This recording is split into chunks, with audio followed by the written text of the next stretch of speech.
تو امت میں یہ پہلے خطیب ہیں کہ حضور اکرم صلی اللہ علیہ وسلم کے بعد انہوں نے براہ راست مجمع کو دعوت دی ہے. دعوت دی تو مجمع نے پٹائی شروع کی اور یہاں تک پٹائی کی کہ ناک اور سا جو ہے یہ سوج کر برابر ہو گیا. وہ تو ان کے قوم کے لوگ بیچ میں آ گئے اور وہ پڑ گئے ان کے اوپر اور وہ ان کو نکال کے لے گئے.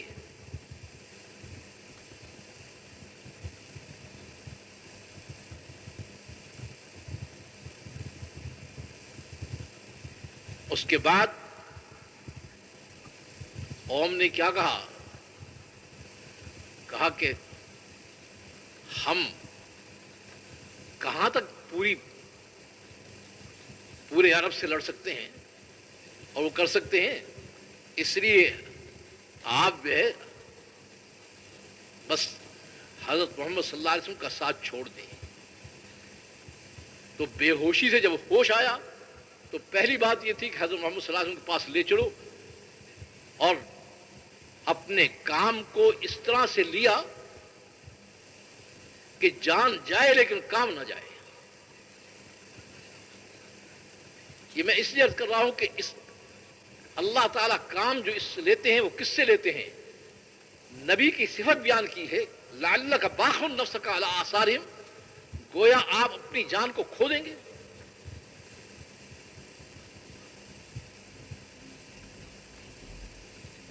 اس لیے علماء امت کیا کہتے ہیں کہ تبلیغ کی روح کیا ہے؟ وہ درد جو سینے پیغمبر میں انسانیت کے لیے, انسانیت کی ہدایت کے لیے تھا, وہ درد اگر پیدا ہو تو سمجھو کہ تبلیغ سے تعلق ہے. اگر وہ درد نہیں پیدا ہوا تو نبی کی تبلیغ سے کوئی تعلق پیدا نہیں ہوا. اللہ ہم سب کو وہ درد نصیب فرما دے. درد تو درد ہے. میں آج ساتھیوں سے بات کر رہا تھا, میں نے کہا اگر ہم غور کریں تو کل کیا ہم جواب دیں گے؟ ہمیں تو انسانوں کے اسلام میں لانے کا تصور بھی ہمارے دماغ میں موجود نہیں ہے. درد تو علیحدہ چیز ہے. یہ تو اس کام کی برکت سے کچھ شعور پیدا ہوا ہے کہ ہم کچھ وہ کرنے لگے.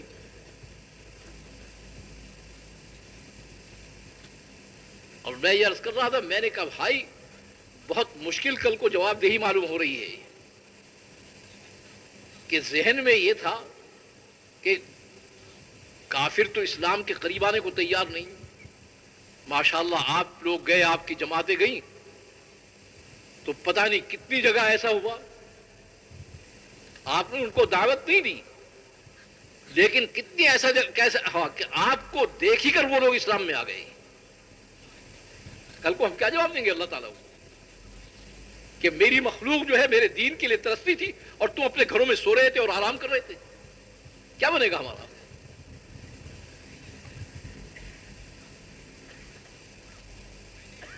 تو میں یہ عرض کر رہا تھا کہ حضور اکرم صلی اللہ علیہ وسلم کو اللہ تعالیٰ نے نظام دیا کہ دین کا قیام اس ترتیب سے ہوتا ہے.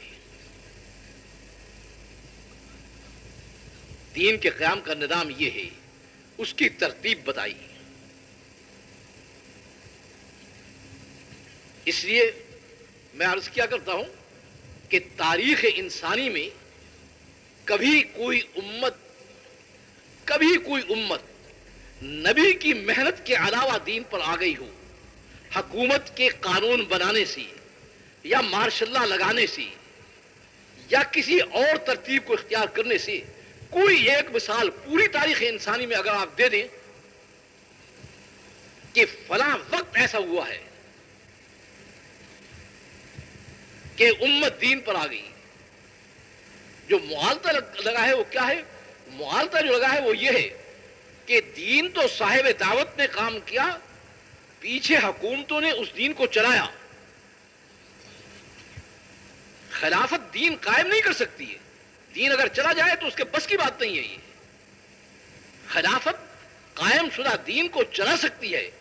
یہ غلط فہمی ہے کہ خلافت کبھی آ سکتے. کیوں؟ اس وجہ سے کہ براہ راست اللہ سے مقابلہ ہے. تو وہ کہتا ہے دین پہلے آئے گا تو خلافت دوں گا. میں سفر کر رہا تھا شام میں, امام وہاں مفتی صاحب تھے، مفتی حسن صاحب نابینا تھے. تو جب ہم پہنچے تو ساتھیوں نے کہا کہ عصر کا وقت ہے اور اس وقت ان کے پاس یہاں کے بڑے بڑے علماء سارے جمع ہوتے ہیں اور آپ علماء کی زیارت کو اور ان سے دعا کے لیے جاتے ہیں. تو ہم چلے گئے. 50-60 علماء موجود تھے وہاں پر. ہمارے ساتھ ان کے شاگرد شیخ محمد الحجار جو حلب سے ہمارے ساتھ تھے وہ ہمارے ساتھ تھے. انہوں نے تعارف کرایا. تو یہ سن 54 کا واقعہ ہے. اس زمانے میں شاید اس زمانے کا کوئی آدمی ہو تو اس کو یاد ہوگا اس زمانے میں ایک بہت بڑی آواز چل رہی تھی پوری مسلمانوں میں. اور وہ آواز کیوں چل رہی تھی کہ پوری دنیا کے جو صدر ہیں، بادشاہ ہیں مسلمان اور بڑے بڑے سیاسی لیڈر ہیں اور دینی زعماء ہیں، یہ سارے مکہ معظمہ میں جمع ہو رہے تھے. اور جس وقت وہ جمع ہو رہے تھے ہم اس وقت شام میں تھے. حج کے موقع پر یہ جمع ہو رہے تھے. تو ان کو یہ عجیب بات معلوم ہوئی کہ سارے تو وہاں گئے ہیں، یہ یہاں آ گئے. تو انہوں نے جب ذکر کیا تو شیخ نے بہت ہی خوشی کے ساتھ یہ کہا کہ الحمدللہ اب وہاں پر تمام سلاطین اور رؤساء اور زعماء سب جمع ہیں اور وہ دولت کبرى اسلامیہ بنائیں گے. اسلام کی ایک بڑی دولت اور بڑی حکومت بنائیں گے. وہ بڑی خوشی سے انہوں نے کا اظہار کیا. لوگ ہم سے کہتے رہتے ہیں، ہم لوگوں کی سنتے رہتے ہیں. جواب کیوں نہیں دیتے؟ حضرت مولانا الیاس صاحب رحمۃ اللہ علیہ نے فرمایا ہے کہ ان لوگوں کا نمبر جو ہے اللہ نے آخر میں رکھا ہے. جو سوال اعتراض اشکال کرتے رہتے ہیں ان سے زیادہ بحث کی ضرورت نہیں ہے. ان کو چھوڑو، جس وقت ان کا وقت آئے گا تو یہ خود بدل جائیں گے. اگر ان سے بحث مباحثے میں اور ان کو سمجھانے میں لگے ہوگے تو یہ تو سمجھائیں گے نہیں. جو دوسروں پر وقت جو بغیر سوال اعتراض کے ماننے ہیں ان کا وقت بھی کھا جاؤ گی. تو اس بات سے انہوں نے کہا ہم نے کہا چلو سنتے رہتے ہیں. یہ بھی بیچارے بوڑھے تھے، مفتی تھے وہاں کے، لیکن وہ شیخ محمد حجار جو ساتھ رہے تھے 10-15 دن 20 دن، ان سے نہ ٹکا گیا. انہوں نے کہا ولاکن شیخ الپاکستانی یقول وغیرہ ہاذا، کہ یہ شیخ پاکستانی تو کچھ اور بات کرتا ہے. قدرتی بات ہے. شیخ کے چہرے پر میں نے دیکھا کہ تناؤ آیا. اور کہا ایش یقول، یہ کیا کہتا ہے؟ رہنمائی اللہ فرماتے ہیں. نہ کوئی پہلے سے سوچا ہوا ہوتا ہے نہ کچھ ہوتا ہے. رہنمائی اللہ تعالیٰ فرماتے ہیں.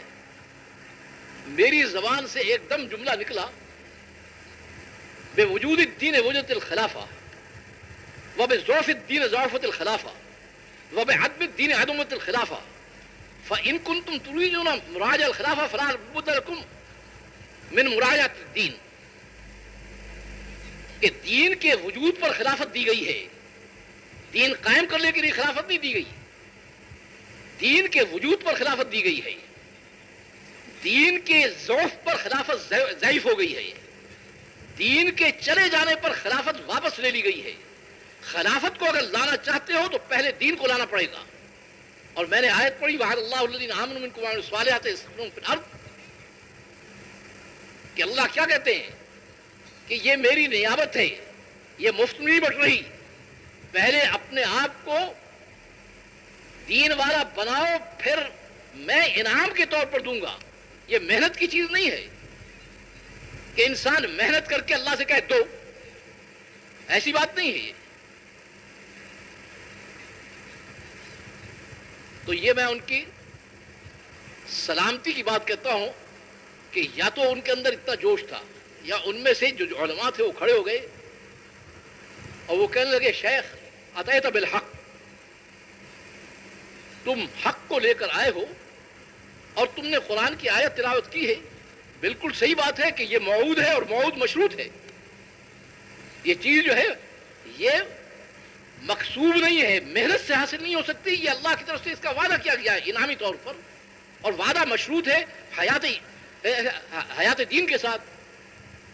یہ تو بات ہمیں سمجھ میں آ گئی، لیکن اب تک تو ہم یہ سمجھتے رہے کہ حکومت دینداروں کی حکومت قائم ہوگی، خلافت ملے گی، ہم دین کو قائم کریں گے، جیسے یہاں چلتی ہے بات. چلیے اب تک تو ہم یہ سمجھتے رہے، لیکن یہ تو بات بالکل واضح ہے کہ اللہ کہتا ہے پہلے دین آئے گا اس کے بعد دی جائے گی. تو اللہ سے مقابلہ کون کرے؟ میں نے کہا یہ مسلمان مقابلے میں تو مارے جا رہے. وہ کہتا ہے راستہ یہ ہے، ہم کہتے ہیں نہیں راستہ یہ بھی ہے. اور کہا ہم ایک بات کہتے ہیں کہ جیسے یہ بات تم نے کہی ہے تو یہ بھی اللہ نے تمہارے دل میں ڈالی ہے، دین کیسے آئے گا اور پبلک دین میں کیسے آئے گی، یہ بات بھی ضرور تمہارے دل میں ڈالی ہوگی. تو میں نے کہا تم 50-60 علماء ہو، تم بھی تو سوچو، اس کو ساری چیز میرے ذمہ ہے. تو کہنے لگے شیخ بخل نہ کریں اس میں. تو میں نے ان کو کہا، میں نے کہا حضور اکرم صلی اللہ علیہ وسلم جب مکے میں آپ نے کام شروع کیا ہے تو میں نے کہا سارے نمازی تھے، سارے دین پر چلنے والے تھے، سارے ایمان والے تھے. کہنے لگے کچھ بھی نہیں تھا. میں نے کہا پھر اب یہاں دو جواب نہیں ہو سکتے. یہ گردن کی ایسی پھانسی ہے کہ یہ وہاں آدمی جکڑا جاتا ہے، وہاں دو جواب دے نہیں سکتا ہے. میں نے کہا پھر؟ کہنے لگے آپ نے دعوت اللہ سے کام شروع کیا. میں نے کہا بس اسی کو ہم کہہ رہے ہیں. ہم اسی کو کہہ رہے ہیں کہ اللہ کے نظام میں دعوت اللہ پہلی چیز ہے. ہم اس کو کہتے ہیں کہ یہ کوئی چیز نہیں، تو کس طرح سے اس امت کا معاملہ اللہ سے صحیح ہے؟ میں نے کہا جب بھی کفر پھیلا ہے یا جب بھی دینی امتیں بگڑی ہیں تو اللہ تعالیٰ نے نظام دعوت کے ذریعے سے اس کے رخ کو موڑا ہے. اب آپ کہتے ہیں کہ نہیں یہ یوں بھی مڑ سکتا ہے، یوں بھی مڑ سکتا ہے، یہ بھی ہو سکتا ہے، وہ بھی ہو سکتا ہے. تو میں نے کہا براہ راست اللہ سے لڑائیے، مسئلہ کیسے حل ہو؟ میں نے کہا نہ مخلصین کی کمی ہے، نہ متقی لوگوں کی کمی ہے، نہ دین پر محنت کرنے والوں کی کمی ہے. کمی یہ ہے کہ اس کی تحقیق نہیں کہ اس کا نظام کیا ہے، اور اس کی تحقیق نہیں کہ انبیاء کو اس نے کیا ترتیب دی ہے. یعنی کہ اس کام کا منشا کیا ہے؟ اس کام کا منشا یہ نہیں ہے کہ آپ دین کو لانے کی محنت کریں. اس کام کا منشا یہ ہے کہ دین کو لانے کے لیے اللہ کے نظام اور نبی کی ترتیب پر محنت کریں.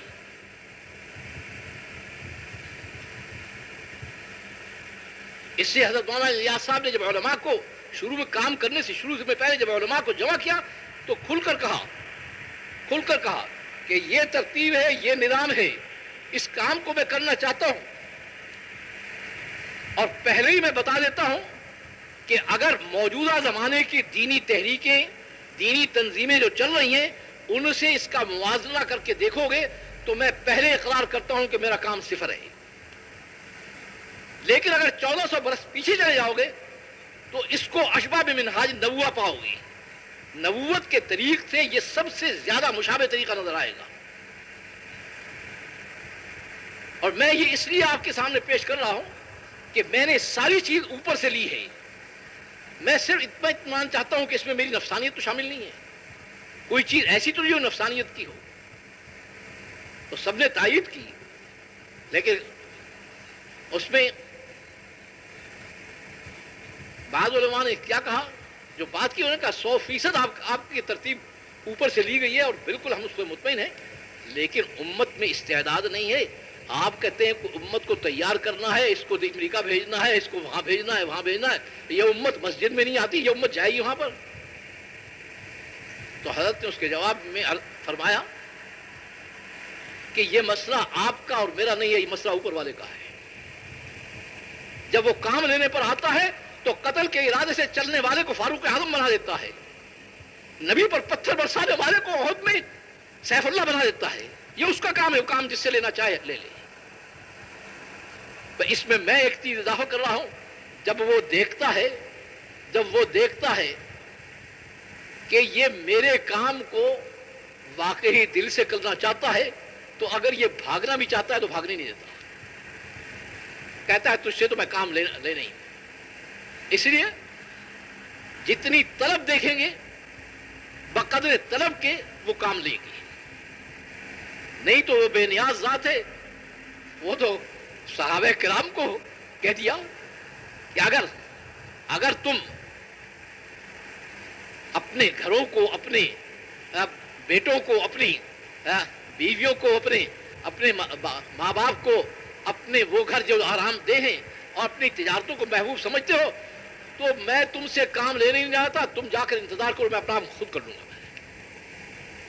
جب وہ دیکھتا ہے کہ یہ میرے کام کو نمبر 2 پر رکھتا ہے، وہ یہ نہیں کہتا آپ اپنے کام چھوڑ دیں، وہ کہتا ہے نمبر 1 پر میرے کام کو لے آؤ، اپنے کاموں کو نمبر 2 پر لائے. یہ کام جو ہے تمہارے کاموں کے نقصان کو پورا کر دے گا، تمہارے کام اس کے نقصان کو پورا نہیں کر سکتے. اس لیے میں کہا کرتا ہوں کسی نبی نے یہ دعوت نہیں دی کہ تو تجارت چھوڑ دے، تو زراعت چھوڑ دے، تو کاروبار چھوڑ دے، ملنگ بن جا، قلندر بن جا. کسی نے یہ دعوت نہیں دی. دعوت کیا تھی؟ میرے کام کو اوپر نمبر 1 پہ لے جاؤ، اپنے کاموں کو نمبر 2 پہ لے جاؤ. اور وہ کیا مطلب کہ اگر مقابلہ آ کر پڑے تو تمہارا کام اگر ٹوٹتا ہے اس کے ٹوٹنے کو برداشت کر لو، میرے کام کو ٹوٹے نہ لو. تو کم از کم اس کا ارادہ تو سب کر لو بھائی، نیت کے درجے میں تو ارادہ کر لو. تو میں عرض کر رہا ہوں کہ سب سے پہلی چیز جو آئے گی، سب سے پہلی چیز نظام خداوندی میں وہ دعوتی نظام ہے، اور اس دعوتی نظام کو سمجھایا گیا ہے. دوسری چیز جو حضور اکرم صلی اللہ علیہ وسلم نے ان کو دی، پہلی چیز یہ ہے. اب ایک بات عرض کر دیتا ہوں، ذہن میں اس کا خیال رکھیں، سو رہا ہو تو جاگ جاؤ. اس دعوتی نظام کے ساتھ عبادتی نظام آ کر جڑا ہے.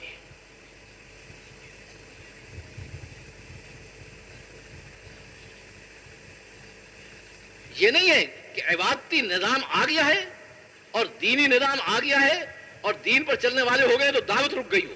نہیں، اس کے ساتھ جڑا ہے، دعوت چل رہی ہے، عبادات کا نظام آ رہا ہے اور دعوت مسلسل چل رہی ہے. اس سے میں نے لاہور میں کہا تھا کہ لاہور کے اجتماع میں کہ یہ دعوت بمنزل روح کے ہے، بمنزل روح کے ہے. یہ اگر رکے گی تو دین کا ہر شعبہ مردہ ہو جائے گا. اور جیسے روح نکلنے کے بعد آنکھ بھی نظر آتی ہے، ہاتھ بھی انسان کے نظر آتے ہیں، کان بھی نظر آتے ہیں، لیکن اس میں ہوتا کچھ نہیں ہے. ایسے ہی نماز بھی نظر آئے گی، روزہ بھی نظر آئے گا، حج بھی نظر آئے گا، لیکن اندر کچھ بھی نہیں ہوگا اس کے. تو اس دعوتی نظام کے ساتھ پھر عبادتی نظام آ کر جڑا ہے. اور عبادتی نظام کس طرح سے جڑا ہے؟ عبادتی نظام کس طرح سے جڑا ہے؟ یہ نہیں ہے کہ عبادت آپ جیسے مرضی ہے کر لو. ہر چیز کی شکل، اس کا نظام، اس کی ترتیب دی گئی ہے.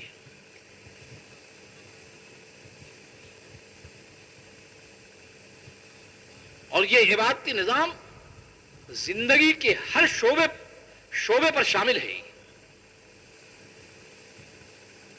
کوئی شعبہ زندگی نہیں ہے، بیت الخلاء میں جانے سے لے کر تخت حکومت پر بیٹھنے تک کوئی شعبہ زندگی ایسا نہیں ہے جو اس عبادتی نظام میں اس کا نظام اور اس کی ترتیب نہ بتائی گئی.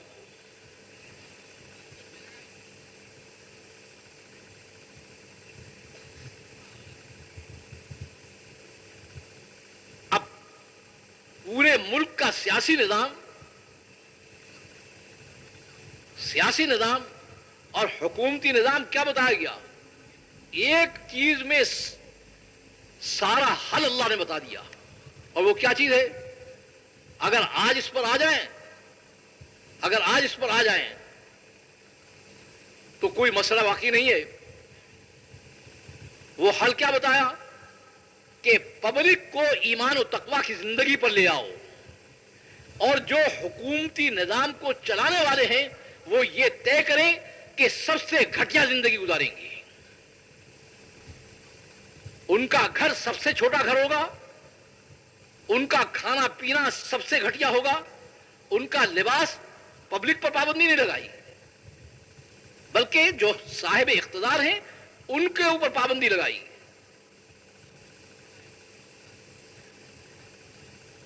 کہ تم اگر نظام چلانا چاہتے ہو تو اپنی زندگی کو سب سے زیادہ مختصر کرنا پڑے گا.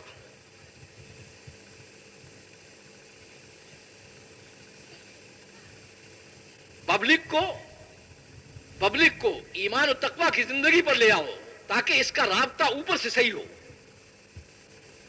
اور پبلک اطمینان اور سکون کی زندگی بسر کرے. اس میں تمہیں سب سے گھٹیا زندگی اختیار کرنی پڑے گی.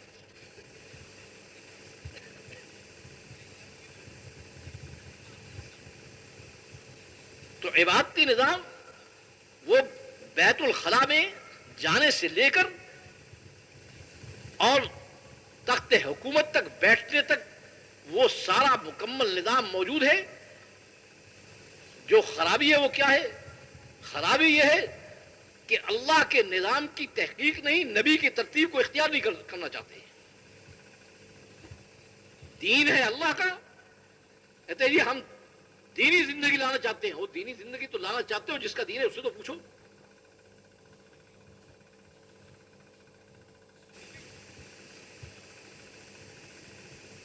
ایک واقعہ لکھا ہوا ہے ایک بہت بڑے بزرگ کا کہ وہ پہاڑ کے غار میں رہتے تھے. پہاڑ کی غار میں رہتے تھے. لوگوں کے عوام اور خواص کا مرجع تھے. لوگ بہت آتے جاتے تھے ان کو. تو کہیں سے کوئی ایک عالم آئے، ان کو بھی شوق ہوا کہ میں ان کی زیارت کروں. وہاں زیارت کرنے کے لیے وہ گئے. تھوڑی دیر بیٹھنے کے بعد وہ عالم ادھر ادھر دیکھنے لگے. تو ان بزرگ نے کہا کہ آپ کیا دیکھتے ہیں؟ کہنے لگے میں یہ دیکھ رہا ہوں کہ گندگی کی بو آ رہی ہے. میں دیکھ رہا ہوں کہ کہاں ہے، کیا چیز ہے. ہونے کا بات یہ ہے کہ میرا نفس جو ہے وہ خوشبو کو چاہتا ہے، تو نفس کا خلاف کرنے کے لیے میں نے گندگی کی بتی بنا کر ناک میں رکھ کے اس کی بو آ رہی ہے. اور عالم نے کہا کہ آپ نے اس کو تو سوچا کہ نفس کا خلاف ہے، مگر اس کو نہیں سوچا کہ گندگی رکھنے کے بعد تو کوئی بات قابل قبول ہی نہیں ہے. جب آدمی اپنے دماغ سے سوچ کے چلے گا تو اس طرح سے وہ جو ہے بھٹکے گا. وہ تو سارے نظام کو سوچنا پڑتا ہے. اب اللہ کے نظام میں کیا بات ہے؟ دعوت سے چلو اور دینی زندگی پبلک کی بحال کرو. محنت کرو کہ پبلک دینی زندگی پر آ جائے. وہ دینی زندگی جب آ جائے گی تو میں ساتھ ہو جاؤں گا. مجھے ساتھ لے کر پھر آگے چلو. مجھے ساتھ لے کر آگے چلو اور جو غیر مسلم ہیں ان کو جا کر میرا پیغام پہنچاؤ.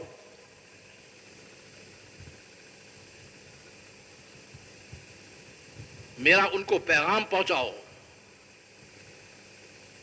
اگر وہ پیغام پہنچانے میں رکاوٹ بنیں گے تو پھر تمہارا مسئلہ نہیں ہے، پھر میرا مسئلہ ہے. میں دیکھتا ہوں کون ٹھہرتا ہے. پھر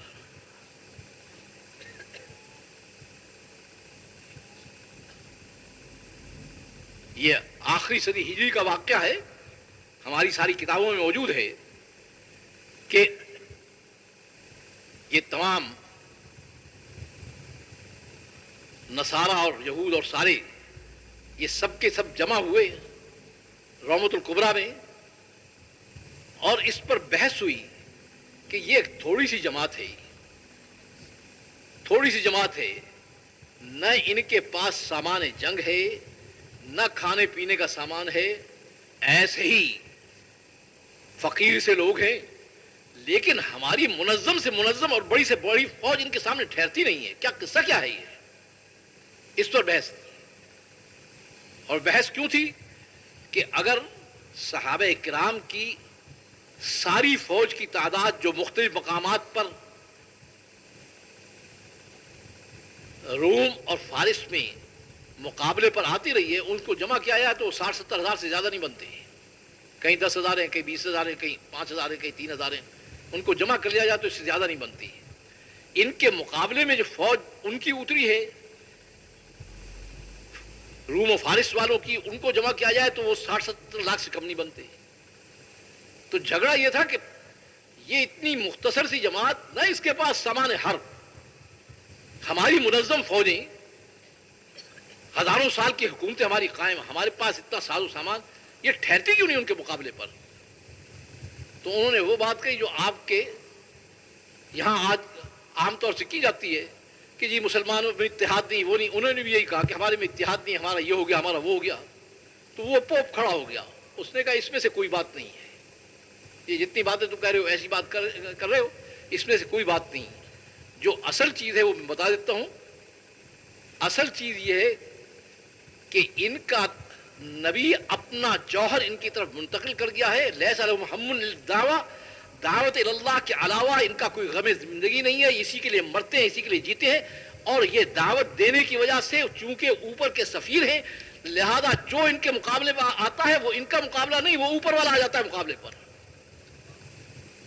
اس کا مقابلہ کون کرے؟ یعنی وہ اس کافر کو تو یہ بات سمجھ میں آ گئی، اور مسلمان کہتے ہیں یہ کیا کام ہے؟ تو میں نے کل بھی عرض کیا تھا کہ اللہ نے اس میں دو ہی طاقت رکھی ہے، یا یہ کفر کو موڑ دے گا، یہ توڑ دے گا۔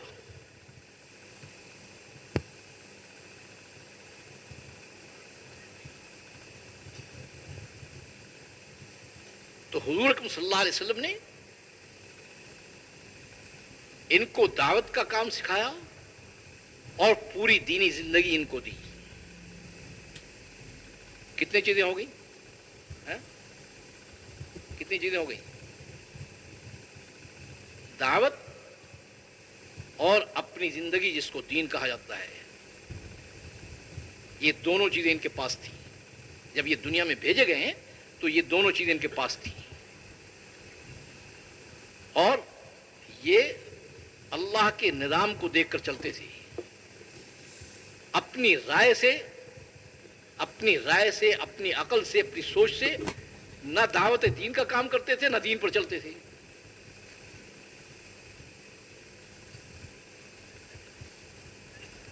اب یہ جماعت تیار ہے اور اس کے پاس دونوں چیزیں موجود ہیں۔